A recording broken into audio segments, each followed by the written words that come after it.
There are many service providers out there, but we're sure you want a good one with professional touch. We have it. Ladies and gentlemen, welcome to another episode of My Unfair Advantage. Today we're going to talk about creating the right product. I think a lot of people get too excited in the beginning and they're just like, oh my God, I just want to create a product. I need to make money. I want to create a product. They actually, they fail to see the big picture. They fail to plan far enough into the future that's going to, in a way that's going to actually help them create a business and solid income that's going to keep coming in. More often than not, people just create products about things that they know or that they feel comfortable in without having done the research and finding out, is this something that I'm going to be able to sell? Is this something that there is an existing need for? Is this something that there's already an audience and a demand for? You have to ensure that your product is going to sell before you even start creating it.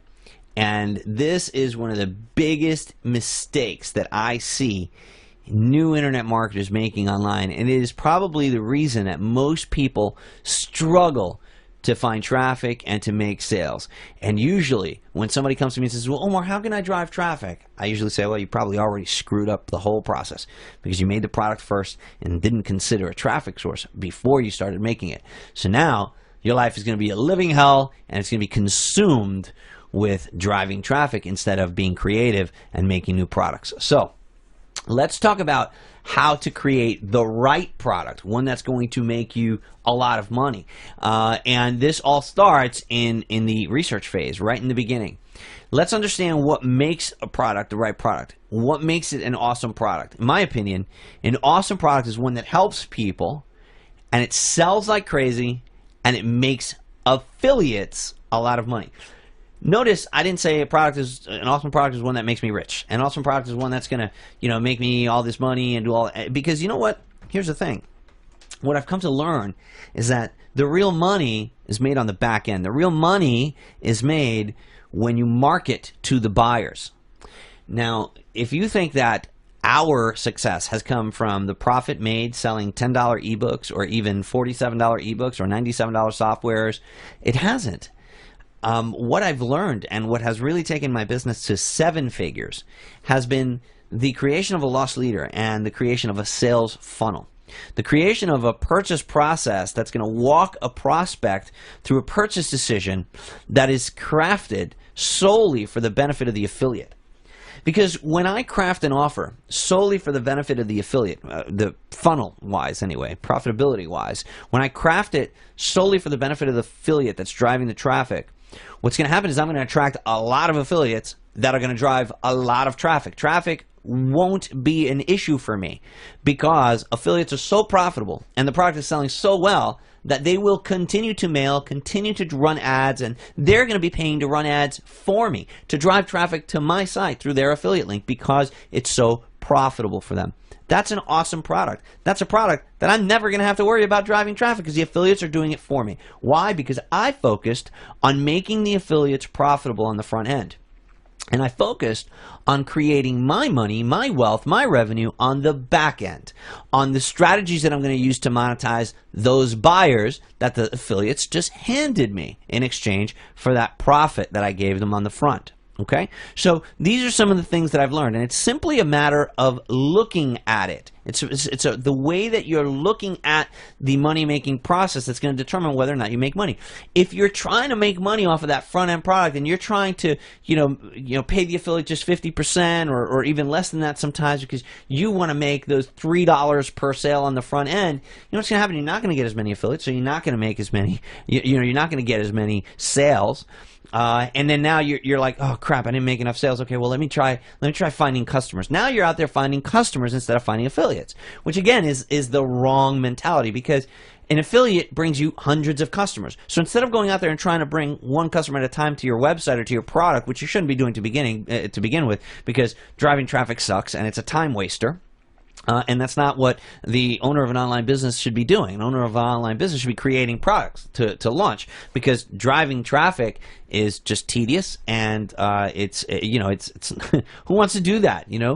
Nobody said, "Hey, I want to grow up and drive traffic when I'm an adult." Right? No. So my point is this: if you want to come up with an awesome product of your own, you must start by identifying and profiling the traffic source first.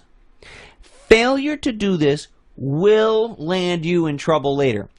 I can't stress this enough. I'll say this to newbies right in front of their face, and they'll turn around and still go and create a product that they like or that they think will sell or that they think, and then they come back to me like, oh my, well, how do I drive traffic now? Well, you don't drive traffic now. The traffic driving phase was before you created the product, so you already screwed it up, so start over. Like, oh, but I've got such an awesome product. Yeah, you got an awesome product that nobody's going to buy. Because had you done your research, had you looked for the traffic first, you would have realized that nobody's freaking interested in underwater basket weaving, and you shouldn't have made a freaking ebook about it, right? So, again, extreme example, but my point is this. You've got to go look for the traffic first. You've got to identify the audience that you are going to be selling to. If you don't know, then go find them. Go create them. And then learn from them. Find out what their needs are. What are their wants? What problems do they have? Then go study those things, create the solution for them, and go drop it in front of them. You created a product for the traffic instead of struggling to create traffic for the product. This is a very simple concept that for some reason people can't get through their thick skulls when they're starting online. And they always end up coming back to me, oh, I don't know what to do. Freaking internet marketing sucks, man. Yeah, no, it doesn't. You're just not paying attention. So, what's the traffic source? This is where we begin. We're going to go over four important questions with regards to doing this properly. What's the traffic source? Should be the very first question you ask. When you're thinking about starting a new product and you're saying, well, what should my product be? Well, my question to you is, what's the traffic source for the product? Now, how do we examine this? Well, we're gonna go about this a couple different ways. There's a couple different types of traffic sources. Do you have affiliates yet, or are you going to be recruiting them? Right? Because if you have affiliates already, then they are your traffic source. It's their subscribers that are your buyers. So, creating a product first and then trying to stuff it down their throats ain't going to work. Because if you create something that doesn't appeal to them, the affiliate is going to say, sorry, man, I'm not going to promote that. Or if you try to pull a favor or pull, and he does promote it, you're not going to make money. So he's not going to mail for you again. So do you have affiliates yet? Well, if you don't have them, you should be recruiting them. You should be penetrating Facebook groups. Go to where these affiliates hang out. How do you become friends with people in a specific niche? Well, learn about those people. Where do those people hang out? Where do those people spend their time? Where can I go and meet those people? Right? So let's say you wanted to meet, I don't know, people that are into fitness. If you wanted to meet people that are into fitness, you go to a gym. Go to some sort of fitness meeting or something, right? It just makes sense. Go where those people hang out. Well, same thing with affiliates. If you want to recruit affiliates, go where those affiliates hang out. Where are they spending their time? What groups do they frequent? What events are they going to? What forums do they post in? That's where you go and you make those friendships, and that's how you go and start assembling those affiliates that are going to be promoting your product. That's how you start determining what your traffic source is going to be. Now, once you have these affiliates, now you've got to learn, well, who is on their lists? What do you know about their needs and their habits? You've got to learn about the people that are on that affiliate's list, okay? So if I was that person, let's say that you are a member of one of our products, and as part of that membership, I will be promoting for you. Well, it would behoove you then to identify my subscribers as your future traffic source. And the question you should be asking yourself is, what can I create that will solve a problem for those people on Omar's list? And the only way to really get the answer to that is to identify who is on these lists. What's the demographic? What are their needs? What are their habits? And we start learning these things by penetrating that, by being a member ourselves, by talking to these people, by polling these people, by asking the affiliate who's got experience, that being me. So Very, very important step that hardly anybody's, I think in my entire career, only a handful of people have ever really approached me and gone about this the right way to ensure that their product converts. What do your affiliates absolutely need to provide for their lists? So when you do approach that affiliate for to ask them about that traffic, because they're going to know their list better than anybody. One of the questions that you can ask is, well, hey, look, if you had the time to create another product this month, what would that product be? If I could take everything else off your plate, what's the product that you wish you could create for your people, but you just don't have the time to? He's going to tell you what to create right then and there. He's going to tell you what you can go and make that's going to sell awesomely for his people. He's going to tell you. He's going to tell you. And you'd be an idiot not to follow it if he's your affiliate. Because he's basically saying, if you do this, if you make this product, I will promote it. I will promote it heavily because I need it. And my people are going to love it. They're going to buy it. I know this because they've been asking me for it. And if I had a chance to do it, that's what I'd do. But then you're going to run off and still make an underwater basket weaving product because that's what you like, right? It makes no sense. You're not thinking like a business person. So you need to eat a slice of humble pie and make a product that's going to sell rather than make a product that you like or that you're excited about. Follow the money. Follow the money. Very important. So, a couple things to consider when it comes to the traffic source. Are you going to be depending on SEO or PPC for traffic? When internet marketers come to me with this SEO mumbo jumbo, I'm just like, oh God, you're not really looking at the big picture. When you're creating internet marketing products, SEO should be like the last thing you're worried about. Really, SEO should be the last thing you're worried about. Affiliates are the ones that are going to drive the traffic for you. Organic searches are not going to be bringing you droves of customers. Affiliates are. That's what you need to be focusing on. So if you're trying to spend all this time making Google happy about the way your site is set up, is Google going to send you really, really think that it's not. It's not going to send you droves of buyers just because you use the H1 freaking tag in the headline or whatever the hell they're.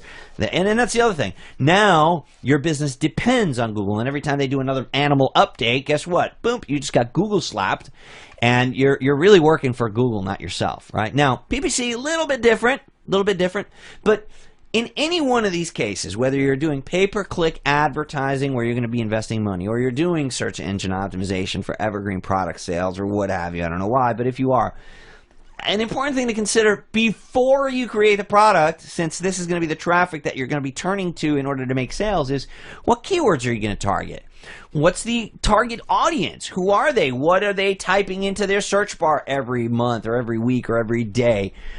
And once you know that, once you've come up with something that seems to be, sought after, you need to create, again, a profile on that type of user, infiltrate them. Where is that person? Where does he hang out? What are his problems? And learn about them in advance. This is the way that you identify traffic sources that are going to lead you to a profitable product launch. Now, another thing that you could do is, that you should be doing, is actually determining, are you going to be the person assembling that audience first? Okay, so a very, very powerful tactic is to, as you're creating your product, assemble the audience, grow the audience, and naturally identify the target demographic and the person. And once you know where they are, where they hang out, how to reach them, then you can start assembling them and inviting them into your own little place of refuge for this particular demographic. Maybe a Facebook group, maybe a forum, maybe a fan page, maybe a blog.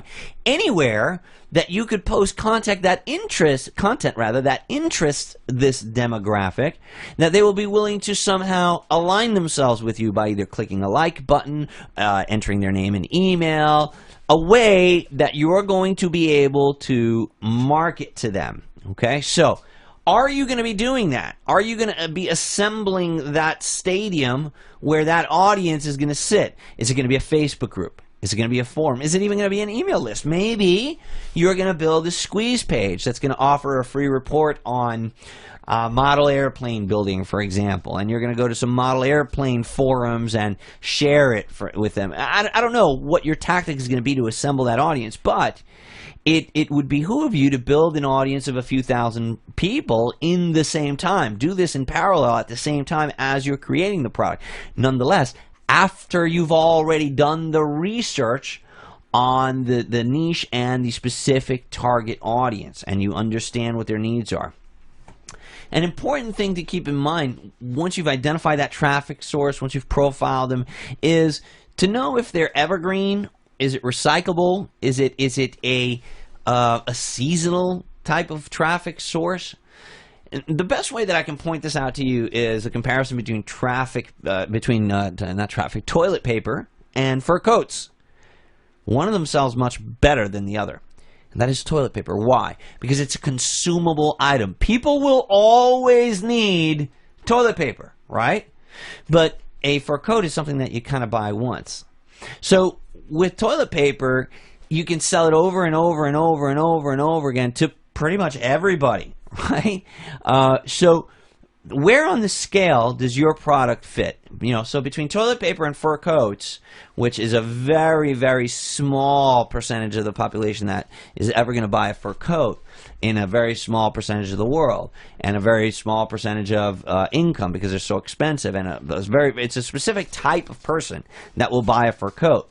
But every single person will buy toilet paper and can understand the need for toilet paper, and they'll continue buying it often, a lot. They'll look for ways to save money buying it. They'll look for a way to buy it in bulk. So somewhere on the toilet paper scale is your product between toilet paper and fur coats, and you've got to determine this particular traffic source. Where on that scale is it? Can I create a product like toilet paper for these people that they're going to have to keep buying and buying, or is my product going to be more like fur coats? And if it's more on the fur coat side, then I would say, rethink that. You want to be more on the toilet paper side, okay? So again, things to consider before you create a product. Unfortunately, because you're new and you're just starting out, and the whole thing about you try to make it easy. You're trying to take the easy way. Oh, let me create a product about something I know. Or, let me just create a product that's going to be easy to create, right? Well, sometimes easy to create isn't easy to sell. Easy to create is usually a pain in the freaking ass to sell. And then you have this awesome product that you love that was easy to create, but you can't get one freaking stinking person to buy it because you put the cart before the horse and you didn't identify the traffic source first. The next question that we need to address once we've identified the traffic source is, what are their problems? You've got to infiltrate this audience. You've identified the traffic source. Now you know where they are. You know where they hang out. Well, you've got to infiltrate them. You've got to get to know them. You've got to gain an understanding for where they are in life and in business. You got to become one of them, essentially, and you've got to subscribe to the same lists. You've got to follow them on Facebook. You've got to find a way to poll them and learn about them. Subscribe to the same periodicals that they do. You need to identify with these people if you're going to get to the root of their needs. If you're really going to be able to figure out what their problems are, it's also you got to become one of them. So you got to infiltrate this audience if you're going to gain an understanding of them. Now, the important thing with any group or any audience that you're learning about in your research phase of your product creation is you want to identify with the greater majority of that audience, okay? Not just one guy or one girl or something like that. You really need to try to appeal to the most amount of people on that audience. So let me break this down to layman's terms. Let's say that audience is coming from from one affiliate. Well, that affiliate probably has a total of XYZ subscribers, right? So maybe he's got a total of 10,000 subscribers. Well, an important question to ask that affiliate is, how did you gather these 10,000 people that will become my audience? And he might say, 5,000 of them are from a product launch about list building, and then the others are from different things that I've done. Like I have a golfing list, I have another one that's a motorcycle niche, I have another one. So wow, okay, so that 10,000 people isn't really 10,000 anymore, because what product can I create that's going to appeal to people about golfing, motorcycling, and list building. It's like three very, very diverse categories. So we're going to focus on one of them, and we want to focus on the greater majority, because the more eyeballs we can get on our offer, the better it's going to be. So in that particular case, since half of his list is comprised of list builders, then maybe that's the kind of thing that I should be trying to learn about, right? So it's not just about the total amount of subscribers, it's about the greater majority of interest within that segment of people. You need to do intensive and extensive research. What I mean by intensive and extensive is you need to do a lot of research, and you need to really, really focus on it. Like, you've really, really got to be dedicated into this research. You've got to be intensive about it, okay, when you are learning about the audience. You can't just say, I know Omar, and he's got a list about product creators, and so I'm just going to make a product about product creation. Well, that's not very good research, because you know what? If Omar's got a list about product creation, chances are he's already promoted a shitload of product creation products to that product creation list. So that's not a very good, that's not intensive enough. That's not extensive enough research onto that audience, right? Maybe polling them, maybe, asking for permission to ask questions in one of this affiliate's Facebook groups, maybe interviewing the actual marketer that they subscribe to. So creating an interview with that person, asking that affiliate if he'd be willing to sit down for a recorded interview, something that you could even later use as a tool to give away for free to try to build that audience. Sometimes, because now you can create a Facebook group where you're going to share that interview with those people, and now that person's subscribers will come and join that group in order to listen to that interview. So maybe 100, 150 of those 10,000 people join that group because they want access to that interview, and now you can poll them within that group because you own that group, and now you can get to know those subscribers that were interested in that interview from that marketer, and you can penetrate those people, not physically, but I mean, infiltrate is probably the better word. You can infiltrate that segment of that person's list, and you can find out what their needs are. You can find out what other marketers they subscribe to. You can find out what things they like to buy, what things they've bought in the past. All of these kind of things are questions that you can ask the marketer, and that you can also ask the marketer's subscribers as you start polling them once you start infiltrating that group of people. Once you've done this, and you've gained an understanding, and you've developed some relationships with these people, you need to identify a problem that the majority of them have in common. This is the key, because this is what's going to give rise to the product that you're going to create. You need to identify a problem that you can go and figure out and solve for them. It's got to also be a problem that's going to lead to other needs, right? So you don't want to just solve their problems in a way that they're never going to need anything from you again. The idea here is to create a customer for life. So when you're doing this, you now got to start thinking about the big picture. So maybe you have an option of creating a software tool that solves their problem, or you have an option of creating a training product that you're going to need to update every year or something like that. You want to try to create a product that will solve a problem, but at the same time will also give rise to other products that you can create for them. Okay, a problem that leads to other needs, and most problems are usually that way. When you solve someone's problem and they get past that hurdle, it isn't too long until now they're facing new hurdles, right? So they've reached a new plateau in their business or in their life, but now they have a whole new set of problems. You want to identify issues that they have and create solutions for those issues, but you want to keep in mind that you want to be able to sell things to them again in the future. So you want to start thinking about that. You want to start thinking that way. Like, okay, so if I make a product about this, how will I monetize these people after they buy this product from me? Okay, that's important, and you should start thinking about that before you even create the very first product. So we've identified the audience. We've infiltrated them, we've found out about the traffic source, we've interviewed the affiliate, or we've done keyword research, whatever direction you're going in. So you've got the audience, you've identified the problem. So now, the big question is, how the hell are you going to solve it for them, right? can you solve this for them or teach them how to solve it themselves through some sort of digital means, meaning video recording, audio recording, some sort of a PDF document, instruction manual, or something like that? Are you capable of creating an information product that will address this issue for them, right? So some problems you just can't solve digitally, right? So maybe the problem is that their car is broken down and they don't know how to fix it. Well, can you really solve that digitally? You can create a PDF with images of how to fix that problem. Maybe the person needs a new muffler, and you go and you replace the muffler on your own car, and you record a video of yourself doing it, and then you take that video and turn it into a PDF and all that. And yeah, you can do that. But are you really capable of creating a specific information product that's going to address this person's needs? Sometimes you can't. Sometimes it's the kind of thing that you just can't teach in a digital product. Sometimes it's got to be physical. And I'm going to caution you on creating products that are teaching them how to do something physically or that need a physical component.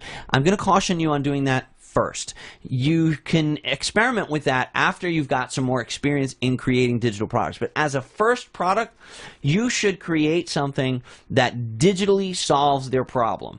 And because digital products are just easier to make. They're just easier to make, they're easier to handle, they're easier to deliver, and as you start building your business, the last thing that you want is to deal with some sort of physical issues, fulfillment issues at the very, very start of your career. I think that's something that you should learn at some point. I just don't think it should be something that happens right away. So I would strive to find a problem, in the prior slide, strive to find something that could be solved digitally. And that's really what you want to do. You want to be able to solve it through a video course, through an audio course, through an ebook. If you can't explain to them how to solve their problem, or if you can't give them their solution in a video like the one that you're watching right now, then probably you should look for something else to create a product about. Now, another thing that you need to consider is, can your solution be molded to fit other audiences, or will it only work for this particular affiliates list, right?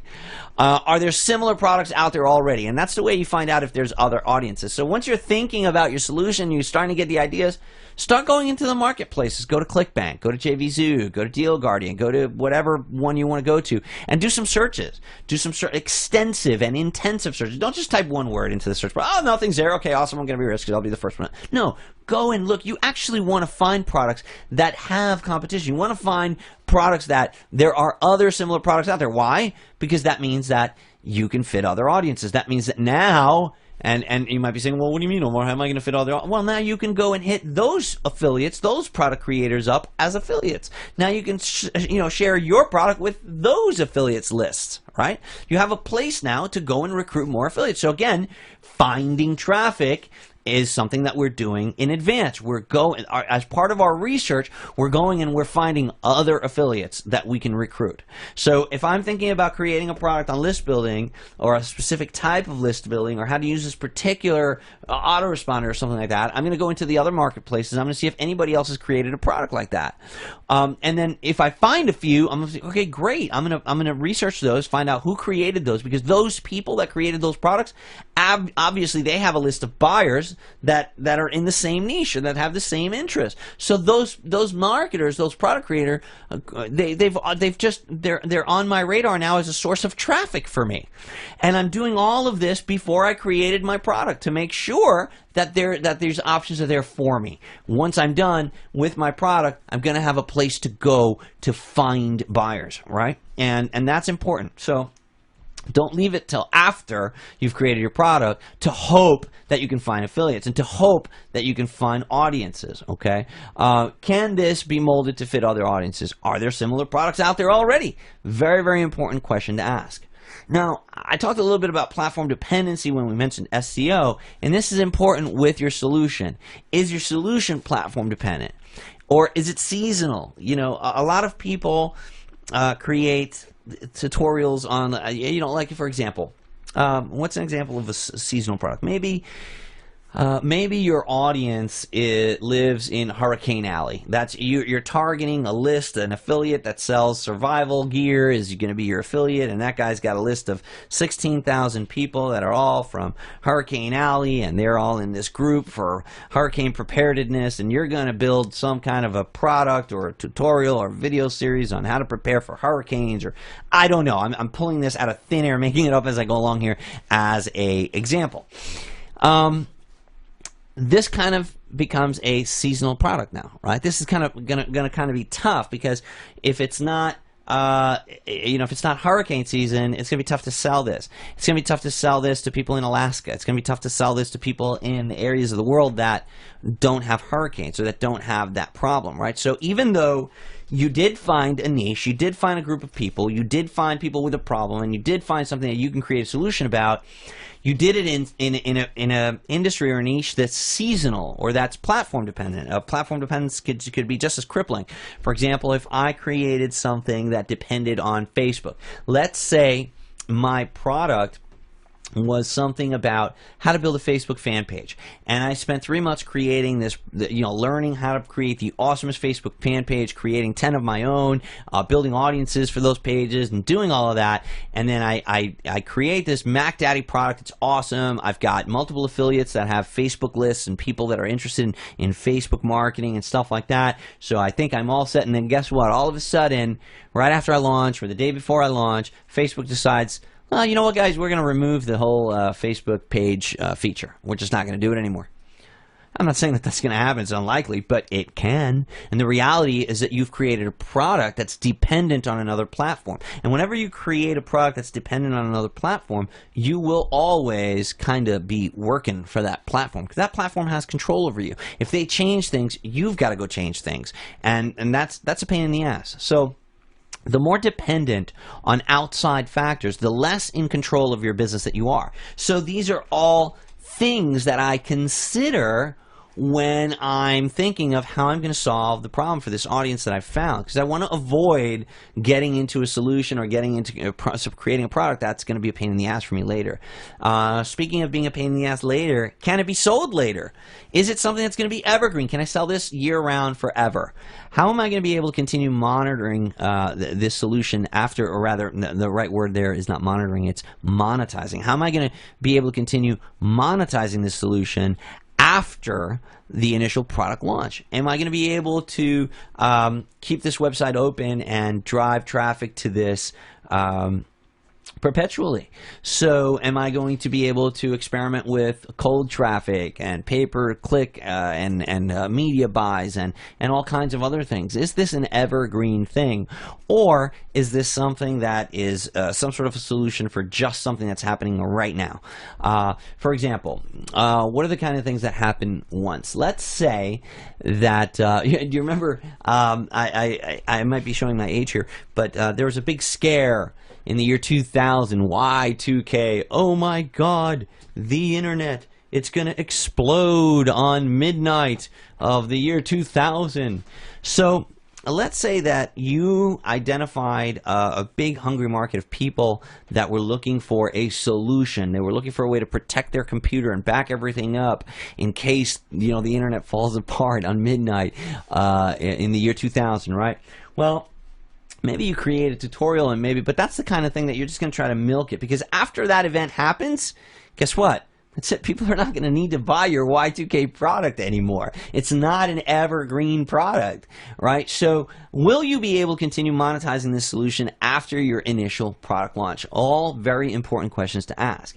And does this problem that you're going to be addressing, does this problem that you're going to be solving have an abundant amount of research material that you can study? So is this a kind of product that or solution that you can go to Google and type a couple of words into the Google search bar and come up with hundreds, if not thousands, of pages of blog posts, videos, of information, of data to help educate you on how to solve it? Data that you can study to then turn into a product of your own. Because maybe you've got a great, idea for a solution.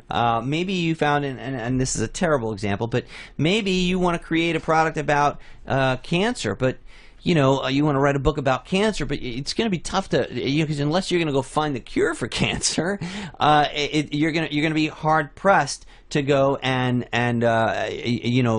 convert that into, you know what I'm saying? So if the audience that you're trying to market to are people that are looking for the cure for cancer, that's not something that you can go out and find the solution for easily. You want to go and find a problem to solve that you can easily create a product about, okay? So you want to be able to find abundant material. Heck, you might be able to find PLR material that already exists about it and use that PLR material as some content, as filler, as bonus stuff to add to your product. You shouldn't just go find a PLR product to drop in front of that audience, okay? You should create your own.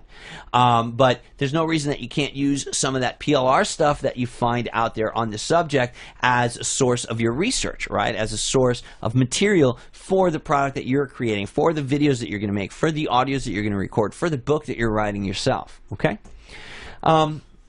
The last thing I want to cover, which is a question that you should be asking you before you even start your product creation, is what are they going to absolutely need afterwards, after you've solved this problem for them?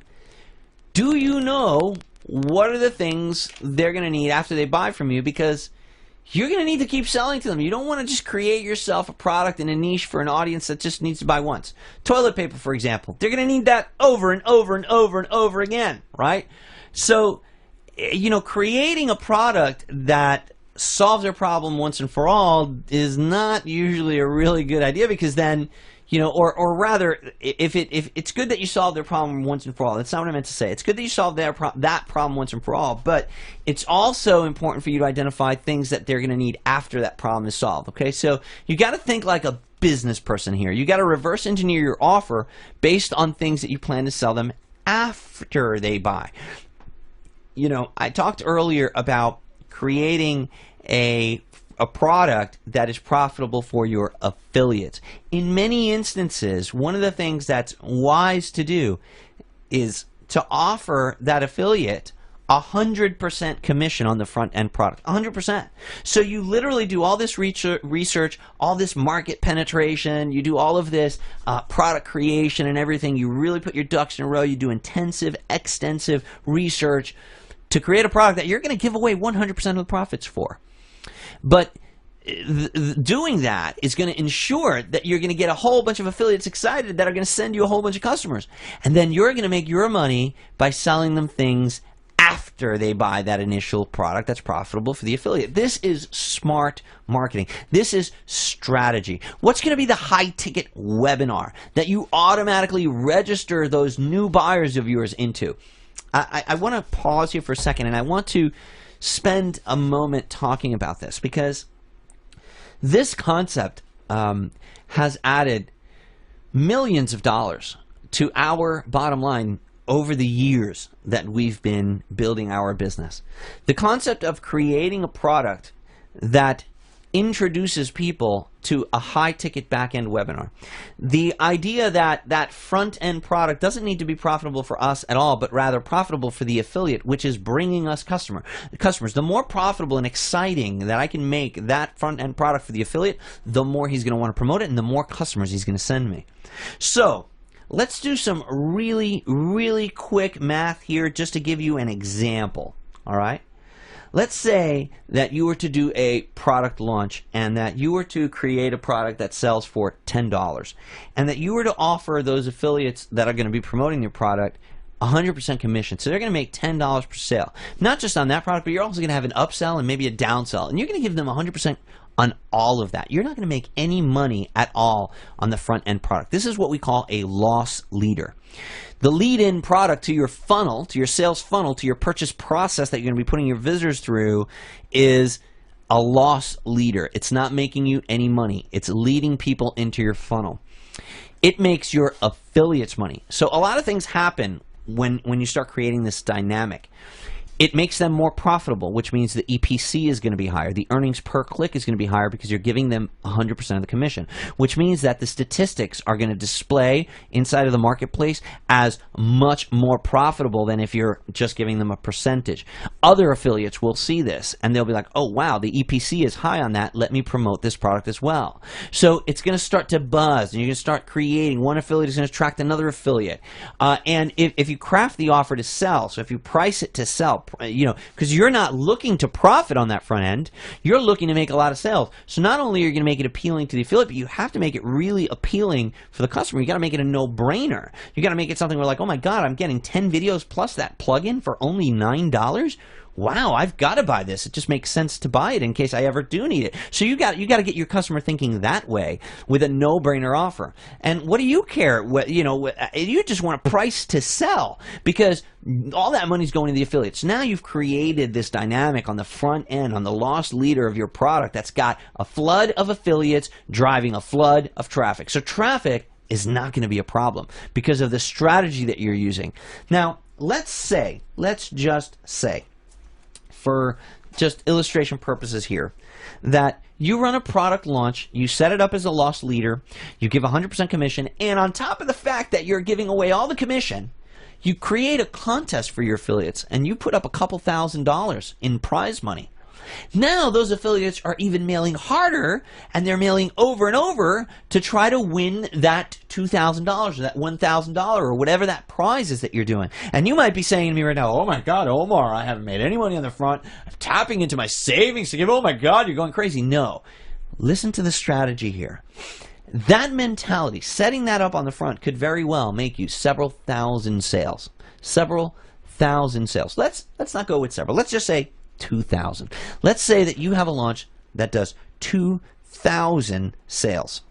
Now, it took you 3 months to create this product that you didn't make any profit on, and in those 3 months, you worked your ass off. You invested a lot of time, a lot of sweat equity went into it, right? And on top of that, you're going to go into your savings. You're going to put some money.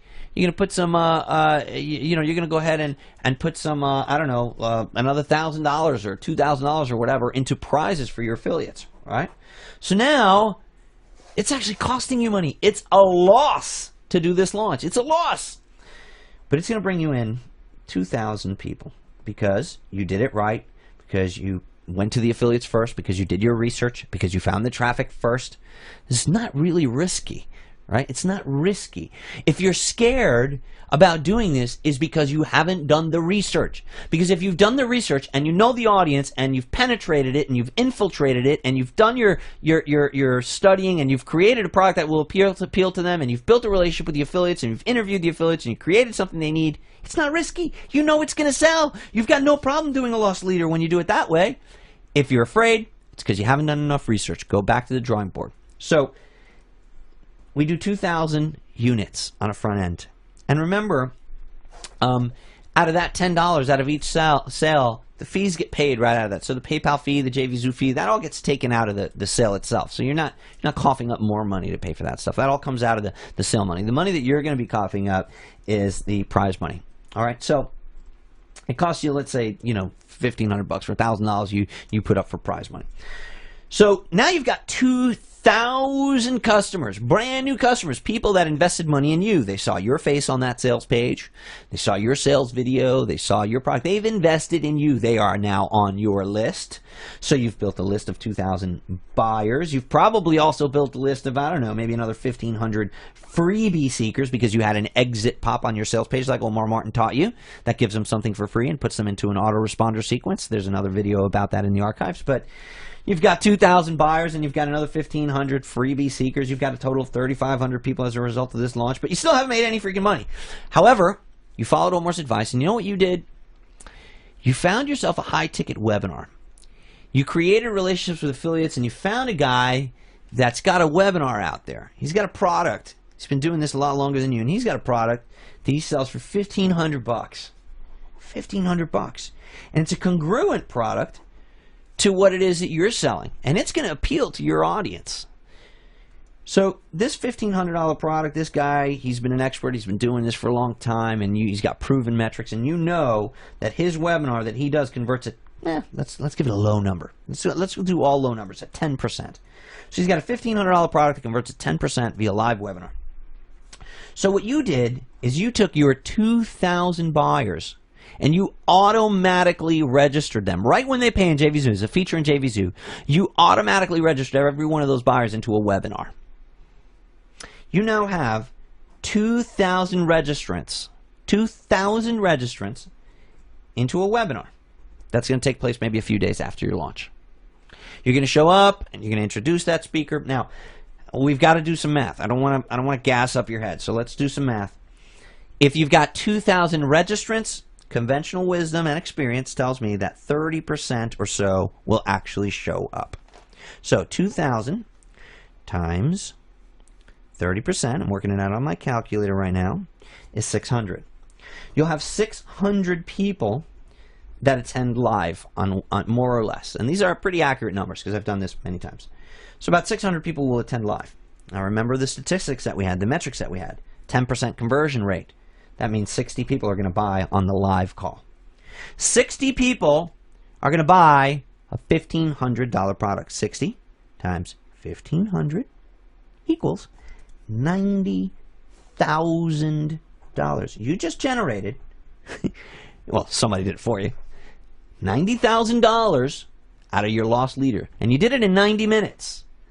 Well, you did it in 5 because all you had to do is introduce that guy. It's his business to do that. But hold on, Omar, I don't get to keep the whole 90. No, of course not. You're an affiliate for that guy. So you keep $45,000. So how much did we spend? Well, to get to this point, we put up a contest of $2,000.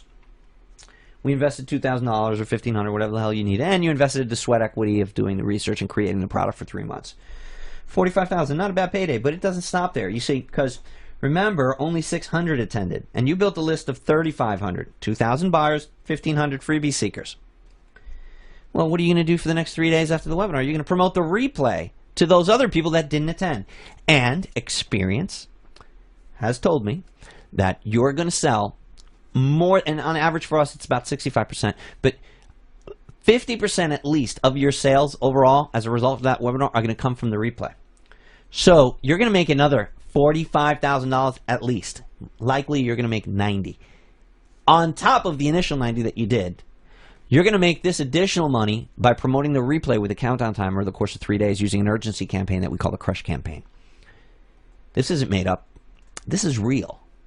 This is stuff that took me years to develop and figure out and test. But this is reality. So that lost leader could very well lead to $90,000 in profit. All right? Now, we've only scratched the surface of how you're going to monetize those brand new 2,000 people in the back end, right? Those 2,000 buyers, because you're going to put a banner for a fast action bonus on your welcome page, and that's going to make you another $5,000 to $10,000. You're going to use something called the step box. You're going to also be promoting products over the next 60 days to them. Every day you're going to send them an email recommending something else. That, again, is congruent. And the cool thing is that what we've learned is that for every subscriber that you have on your list, you make an average of $1 per month recurring revenue. So these 3,500 new people that you've added to your list, marketing them through email marketing over the course of a daily basis on a monthly, you're gonna find they're gonna make $1 per subscriber on average. So you just added $3,500 a month to your recurring income. This is all from a lost leader. So it's about strategy. It's about strategy. If you just try to come up with a product idea, oh, well, that sounds good. Yeah, I'm going to make a product about model airplanes because I like building model airplanes. And I'm just going to make my money selling $7 ebooks. And I'm going to make $3.50 per sale because I make 50% of the affiliate. You're going to have a hard time finding affiliates. You're not going to make 2,000 sales. You'll be lucky if you make 100 or 150. You'll be lucky because you're not going to have affiliates. And you're going to be struggling to drive traffic. You're going to be coming to me saying, oh, how do I learn about traffic? How do I drive traffic?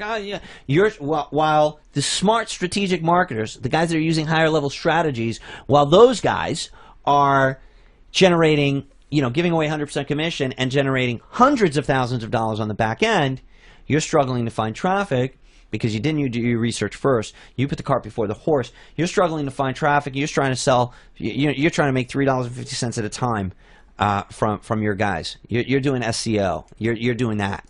You're playing that game. So you got to ask these questions before you start creating a product. As you're penetrating a market, as you're infiltrating an audience, you need to start asking things like, what are their needs? What are their problems? How can I solve their problems? How can I create a loss leader for these people? How can I make money off of them after they buy that solution from me? What's going to be the first fast action bonus that I promote on my welcome page? A fast action bonus is an offer that you put. This is probably one of the most profitable pieces of real estate that you have inside of your website, and that is on the bottom 1/3 of your welcome page. Once someone buys from you, what you want to do is on the bottom 1/3 of that page is make them an unadvertised bonus offer. And you say, hey, look, I didn't talk about this on the sales page. I wanted to keep this and limit this just to action takers. This is a fast action bonus. I want to make you this offer.